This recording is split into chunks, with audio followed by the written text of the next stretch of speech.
En France, presque la totalité des bâtiments récents sont en béton. Or, la fabrication de ce matériau est très émettrice de gaz à effet de serre. Le bois apparaît pourtant comme une solution durable, même pour construire des tours d'habitation de plusieurs dizaines d'étages. À travers l'Europe, des projets rivalisent en hauteur, comme ici en Autriche ou en Norvège. Une tour de 300 mètres de haut est même en projet au cœur de Londres. Plus proche de chez nous, la tour Hyperion à Bordeaux est en France le plus haut bâtiment en bois. Avec ses 16 étages, construits à partir de pins provenant des forêts de la Corrèze, la tour Hyperion retient 3000 tonnes de dioxyde de carbone dans sa structure. En centre-Val de Loire, il n'y a pas de projet de tour ou de quartier tout en bois. Mais il existe quand même une poignée de bâtiments exemplaires.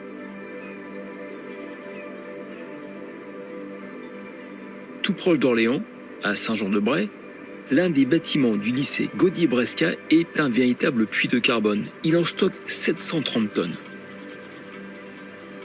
J'ai hâte de visiter ce bâtiment et de rencontrer l'architecte pionnière qui l'a imaginé. Bonjour Adelgun. Bonjour, ça bienvenue. Ça sent bon le bois ici déjà. Oui, ça sent très bon. Il y a beaucoup de bois ici. Donc ce bâtiment, vous l'avez construit quand? En 2014. Et c'était un des plus grands bâtiments en bois que nous avons réalisé. On va voir l'intérieur? On va voir à l'intérieur. Vous voyez le bois ici, l'ossature charpente réalisée par les élèves. Et l'atelier de découpage, transformation.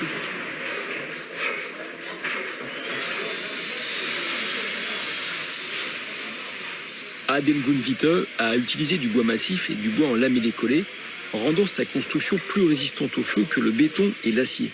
Et puis cela permet d'élever de grands volumes comme cet atelier destiné aux élèves. C'est donc les ateliers de formation pour les futurs charpentiers. Et donc il y avait déjà la volonté de la région de dire c'est une vitrine de la construction bois. Donc on montre qu'on peut construire en bois pour donner envie aux élèves, aux futurs charpentiers de travailler, de concevoir aussi plus tard des bâtiments qui sont représentatifs de notre savoir-faire actuel en bois.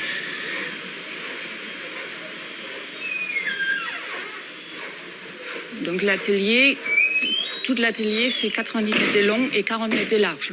Et on peut enlever les murs de séparation entre les ateliers et recomposer autrement. Alors où est-ce qu'on arrive là? Là, ça c'est l'atelier de charpente. C'est là où les élèves vont apprendre à dessiner les charpentes et aussi à travailler, à assembler. Donc il y a les traits sur le sol, ça veut dire ils dessinent sur le sol les charpentes. Et quand je dis le mot charpente, vous avez les charpentes ici, ils sont en forme de shed, avec en sous-face des panneaux acoustiques qui sont aussi en fibre de bois. Même si c'est blond, il y a du bois derrière. J'aime bien l'atelier de charpente.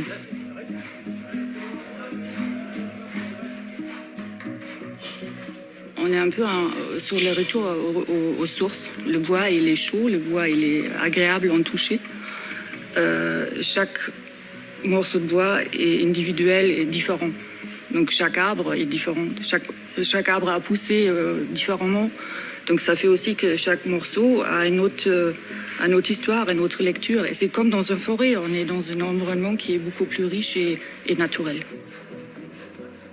Pour moi, c'est beaucoup plus d'harmonie et beaucoup plus du bien-être dans un bâtiment bois que dans une construction traditionnelle en béton ou en parpaing.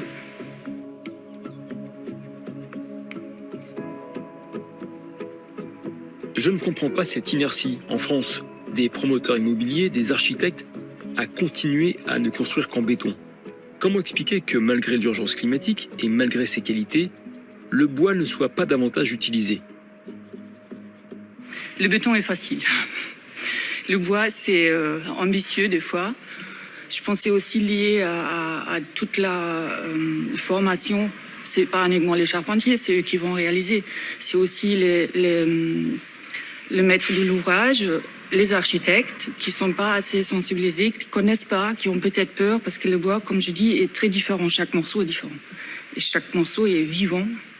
Et ça demande une observation et un travail avec les différents éléments qui est beaucoup plus poussé que quand on dit on fait tout en béton. Et la façade fait 90 mètres de long.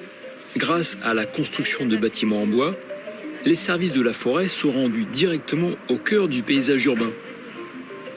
Si vous avez un projet de construction, construisez en bois et si possible en bois local pour réduire encore plus l'impact sur l'environnement, travailler sur le bilan carbone et penser à notre planète.